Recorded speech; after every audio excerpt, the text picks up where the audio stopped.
Hello, नमस्कार। मैं Nandu Kumar science 6 class का एससीईआरटी का यह सीरीज को आगे बढ़ाते हुए हम अध्ययन करते हैं अध्याय 3 पदार्थ की प्रकृति। सबसे पहले हम जानते हैं पहला प्रश्न को। पहला प्रश्न है, खाली स्थान चुंबक की ओर आकर्षित होने वाला पदार्थ है। अ आल्पिन, ब माचिस की तिल्ली, स कागज का टुकड़ा, द प्लास्टिक का टुकड़ा। इसका सही आंसर होगा आल्पिन। चुंबकीय पदार्थ के 3 प्रकार होते हैं। प्रतिचुंबकीय पदार्थ जैसे सोना, चांदी, तांबा। अनुचुंबकीय पदार्थ जैसे सोडियम, ऑक्सीजन, एल्युमिनियम। लौह चुंबकीय पदार्थ जैसे फेरस, निकेल, कोबाल्ट। अब हम बात करते हैं नेक्स्ट ऑप्शन की, माचिस की तिल्ली। माचिस की तिल्ली जो होता है वह लाल फास्फोरस का बना होता है। माचिस की तिल्ली लाल फास्फोरस का इसलिए बना होता है कि यह श्वेत फास्फोरस की अपेक्षाकृत कम अभिक्रियाशील होता है। वैसे फास्फोरस को हम जल में रखते हैं, जबकि सोडियम को मिट्टी के तेल में रखा जाता है। कागज का टुकड़ा। कागज का टुकड़ा जो है वह विद्युत चुम्बकीय आकर्षण को प्रदर्शित करता है। जब हम कलम से बालों को रगड़ते हैं और कागज के छोटे छोटे टुकड़ों को आकर्षित करते हैं तो स्थिर वैद्युत आकर्षण बल उत्पन्न करता है। प्लास्टिक का टुकड़ा, यह तो प्लास्टिक का टुकड़ा जो है वह आज के परिवेश में एक प्रदूषण की समस्या का रूप लिया हुआ है। दूसरा प्रश्न है, इत्र की बोतल खुलते ही खुशबू चारों ओर फैल जाती है, कारण है? इसका कारण है विसरण। पदार्थ के अणुओं के परस्पर मिल जाने को विसरण कहते हैं। परिवहन। परिवहन क्या है? तो वस्तु और सेवा का एक स्थान से दूसरे स्थान तक स्थानांतरण परिवहन कहलाता है। परिवहन का सबसे सस्ता साधन जल परिवहन है।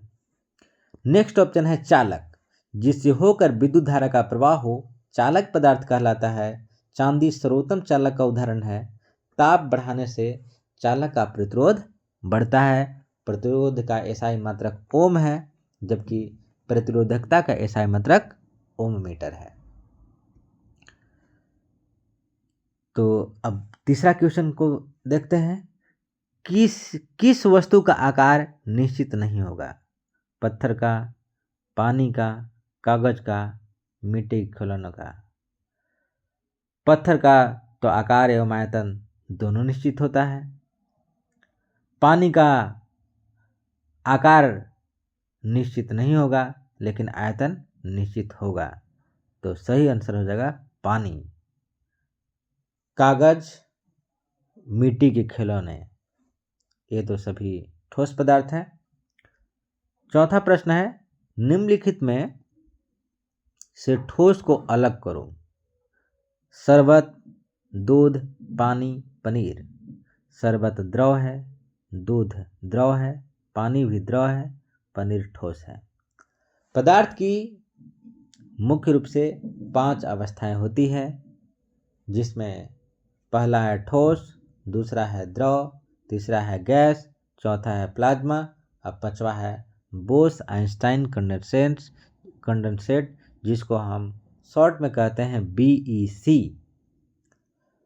पूछा जा सकता है प्रश्न की पदार्थ की चौथी अवस्था क्या है? तो पदार्थ की चौथी अवस्था प्लाज्मा है और पदार्थ की 5वीं अवस्था बोस आइंस्टाइन कंडेंसेट है, जिसको शॉर्ट में हम कहते हैं BEC। पांचवा, तुम किसे स्पर्श नहीं कर सकते हो? तालाब के पानी को, चूल्हे का धुआं को, पत्थर को, इनमें से कोई नहीं।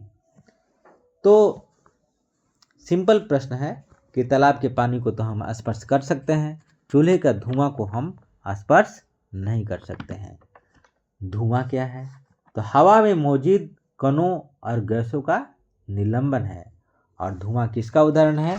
तो एरोसोल का उदाहरण है। यह प्रश्न प्रायः पूछा जाता है।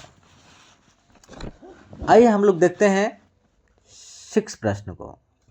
तुम इनमें से किसे देख नहीं सकते, सिर्फ महसूस कर सकते हो। तो इसका सही आंसर हो जाएगा खाने की खुशबू। खाने की खुशबू जो है विसरण के माध्यम से फैलती है और वह हमारे इंद्रियों तक पहुंचती है और हम उसका आनंद लेते हैं। अगला प्रश्न है द्रव का उदाहरण नहीं है। नींबू का शरबत तो द्रव है, बर्फ ठोस है, तो इसका सही आंसर हो जाएगा बर्फ। तो बर्फ जो है वह जल का ही ठोस रूप है। जल एक ऐसा पदार्थ है जो तीनों अवस्थाओं में होता है और कार्बन डाइऑक्साइड का शुष्क रूप बर्फ कहलाता है। नेक्स्ट प्रश्न है रेत को जिस भी आकार के बर्तन में डालो वह उसी आकार को ग्रहण कर लेता है। आपके अनुसार रेत क्या है? ठोस है, द्रव है, गैस है? इनमें से कोई नहीं। तो इसका सही आंसर हो जाएगा ठोस। लेकिन आपने तो पढ़ा कि पानी द्रव है और ये भी किसी भी बर्तन में रखते हैं तो वह उसी आकार का हो जाता है। लेकिन यदि पानी को जमीन पर रखा जाए तो वह बह जाता है, वह स्थिर नहीं रहता है। तो उसमें बहने का गुण होता है। जबकि यदि हम रेत को रख देते हैं तो जहाँ रेत को रखते हैं अगर समतल भूमि पर वहीं वह रह जाता है। यानी कि इसमें विसरण का गुण नहीं पाया जाता है, बहने का गुण नहीं पाया जाता है। नेक्स्ट प्रश्न है इनमें से कोई एक अलग है, उस पर गोला लगाइए। इसका आंसर देखते हैं कि इसका आंसर क्या होगा। बोतल में भरी हवा, गुब्बारे में भरी हवा, लकड़ी का टुकड़ा या खोखला पाइप। तो इसका सही आंसर जो हो जाएगा वह लकड़ी का टुकड़ा, क्योंकि लकड़ी का टुकड़ा ठोस होता है, बाकी सब गैस है। आइए नेक्स्ट प्रश्न पर देखते हैं। ऐसे पदार्थ जो निश्चित स्थान नहीं घेरते, जिसका आकार निश्चित नहीं होता परंतु निश्चित भार होता है। स्थान नहीं घेरते, जिनका आकार निश्चित नहीं होता परंतु निश्चित भार होता है, इसका उदाहरण है अ है गिलास में रखा पानी, ब है गुब्बारे की हवा, स है कटोरी में रखी शक्कर। इनमें से कोई नहीं। तो इसका सही आंसर जो हो जाएगा गुब्बारे की हवा। गुब्बारे की हवा यानी कि हवा में भी भार होता है।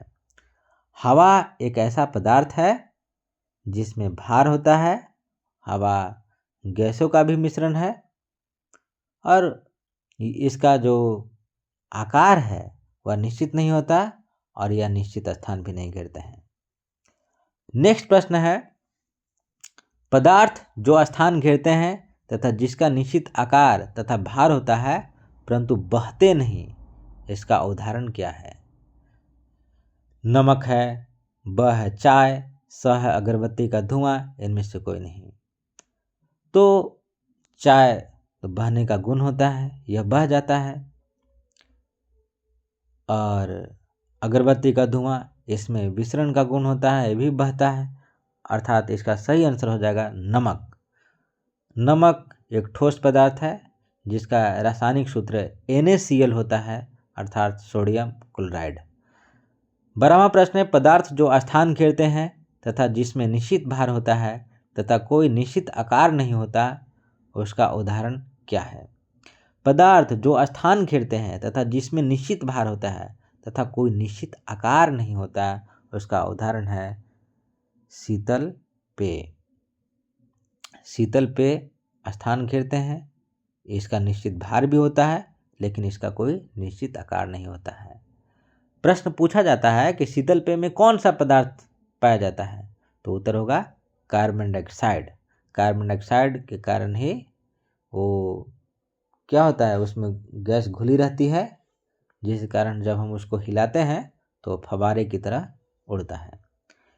क्वेश्चन नंबर 13 है इत्र की बोतल खोलने पर उसकी खुशबू दूर बैठे व्यक्ति को भी आती है। इसका ऑप्शन है पारदर्शिता के कारण, विसरण के कारण, घुलनशीलता के कारण या इन सभी कारण। तो इसका सही आंसर हो जाएगा विसरण के कारण। विसरण जो है वह उच्च सांद्रता वाले क्षेत्र से निम्न सांद्रता वाले क्षेत्र में पदार्थ का शुद्ध प्रवाह होता है, तो विसरण कहलाता है। पानी में घुले शक्कर के विलयन में विलायक कौन सा है? शक्कर व पानी दोनों, शक्कर, पानी, इनमें से कोई नहीं, तो इसका सही आंसर हो जाएगा पानी। आइए समझते हैं विलायक, विलेय और विलयन के बारे में। विलायक क्या है? जिस पदार्थ में किसी भी पदार्थ को घोला जाता है तो उस पदार्थ को हम विलायक कहते हैं, और जिस पदार्थ को घोला जाता है उसे विलेय कहते हैं, और जब यह मिश्रण तैयार होता है तो उसे विलयन कहा जाता है। जैसे हम उदाहरण के रूप में समझते हैं, यदि पानी में हम चीनी घोलते हैं तो चीनी विलेय है, पानी विलायक है, तथा जब शरबत बनता है तो वह विलयन है। धन्यवाद।